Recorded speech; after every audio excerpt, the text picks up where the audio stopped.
জেলা মানে কোন কোন কোন জেলা? কোন কোন জেলা এটা?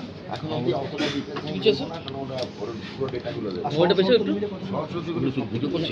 হ্যাঁ হ্যাঁ হাত ধরে তো আর এমনি অন্য যাইনি মানে ওপিডি টোটাল 24টা মনিটরে 96টা ফেল।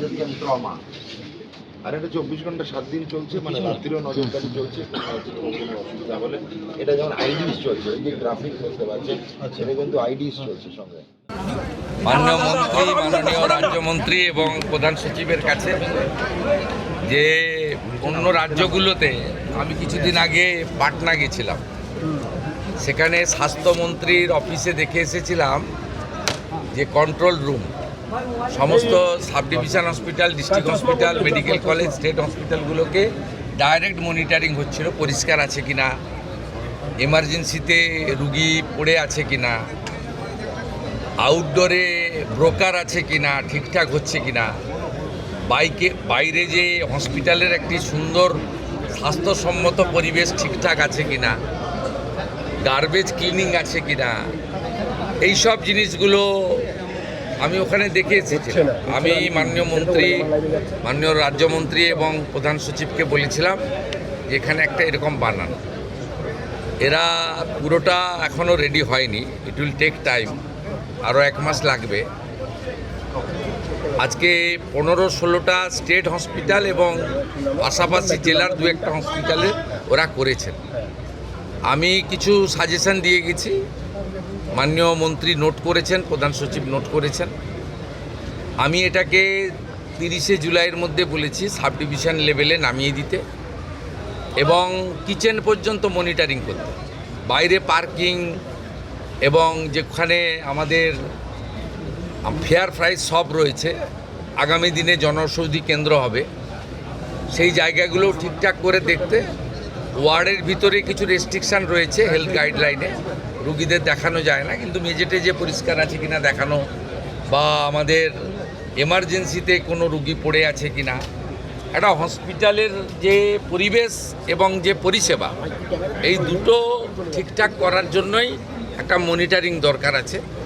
এটা তারা করতে পারবেন। আমি ইনিশিয়ালি স্টেট হসপিটালগুলোতে যেটা দেখেছি, আমার পরিচ্ছন্নতা দেখে ভালো লেগেছে এবং আউটডোরগুলোতে একটা সিস্টেমে ডিসিপ্লিন ওয়েতে কিউ মেনটেন করে যেভাবে এন্ট্রি হচ্ছে বা তাদের চিকিৎসা হচ্ছে, এটাও ইনিশিয়ালি ভালো লেগেছে। এবং এটা আপনাদের জেনে রাখা দরকার, এটা মাননীয় মুখ্যমন্ত্রী বা মন্ত্রীদ্বয়ের সাডেন ভিজিট ছিল।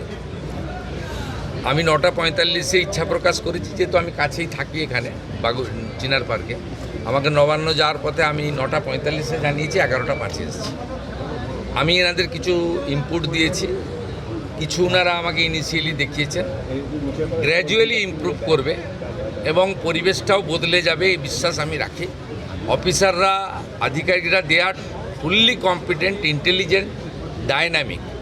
তাদের কাজ করার জন্য গাইড করা দরকার, নেসেসারি ফান্ড অ্যারেঞ্জমেন্ট করে দেওয়া দরকার, আর এনকারেজ করা দরকার। করবেন ওরা, আমার বিশ্বাস। কাজের যে মুক্ত পরিবেশ তারা পেয়েছে, চাপ মুক্ত হয়ে কাজ করছেন, আমাদের ইচ্ছাটা তারা বুঝতে পারছেন, ঠিকঠাক সব হয়ে যাবে, এটা আমার বিশ্বাস। আমি চাই আগামী দিনে 54 টাকা মাত্র 3 বেলা খাওয়ারে ছিল, 110 টাকা এই সরকার করে দিয়েছে।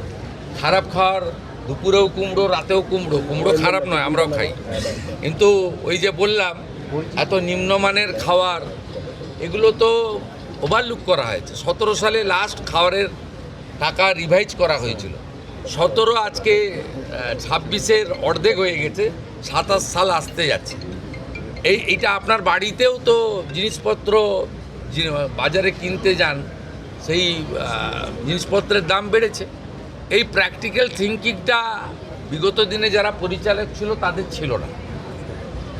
তারা এই যে ছোট ছোট বিষয়, মিড ডে মিলে 6 টাকা 70 পয়সা ভারত সরকার দিচ্ছে, আপার প্রাইমারিতে 10 টাকা পায়, তাহলে প্রাইমারির বাচ্চারা কেন নিম্নমানের খাবার পাবে? সেটা আমরা যে 10 টাকা করেছি।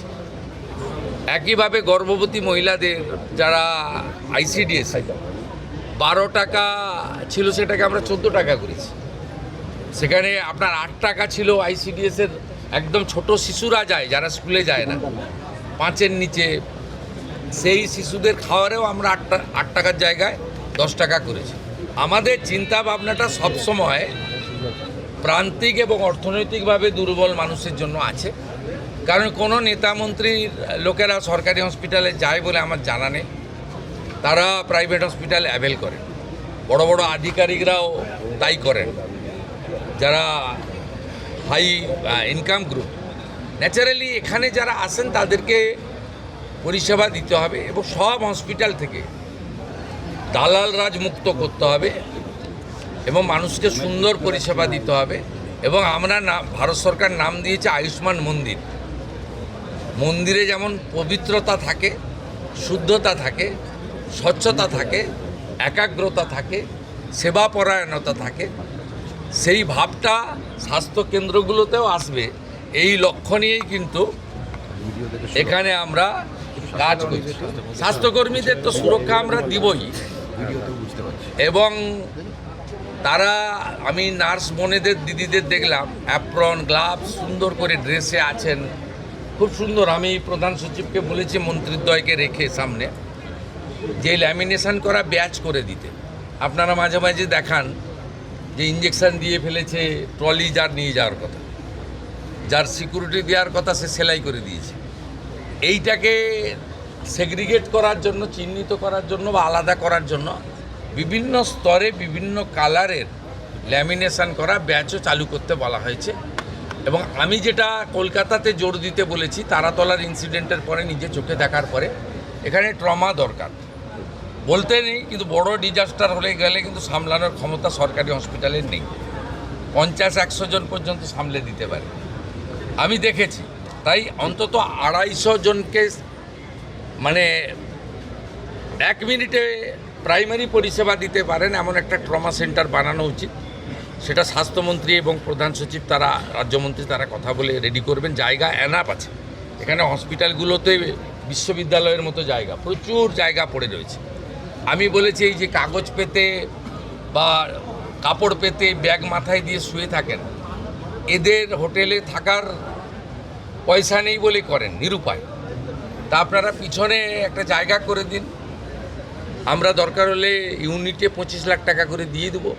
আপাতত আপনার পাইপের লোহার যেগুলো আছে সে সেট বানিয়ে ভালো করে মেজে দিয়ে একটা কমন ইউরিনাল ল্যাট্রিন দিয়ে ফ্যানের ব্যবস্থা করে এটাও করতে পারেন, এটাও আমরা বলেছি। বার্ন ইউনিটে আমরা একটু উইক আছি, এসএসকেএমে 60টা আছে, আরও কোয়ালিটি ইমপ্রুভ করতে হবে, আরও ভালো আমাদের ডক্টরবাবুদের দিতে হবে, মানে হাই স্কিল ডক্টরবাবুদেরকে বার্নের ক্ষেত্রে জোর দেওয়া দরকার রয়েছে। এই কিছু কিছু বিষয়ে এই 1.5-2 মাসে আমার যা অভিজ্ঞতা আছে বলেছি, এরা করতে পারবে, আমার বিশ্বাস রয়েছে। এসএসকেএম ইতিমধ্যে 100 বেড বাড়ানো হয়েছে, এখনও 300 শর্টফল হয় বলে আমার মনে হয়েছে। শর্টফল মিন্স কিছু রোগীকে তো কালকেই ওটি করা উচিত ছিল, 10 দিন পরে টাইম দিচ্ছে ক্যাপাসিটি কম থাকার জন্য। আমরা যদি আরও 200-250 সিট বাড়াতে পারি, 350 ছিল, আমরা আসার পরে 100 বাড়িয়েছি, 250 সিট পুজোর আগেই আরও বাড়ানোর ব্যবস্থা আমরা করছি।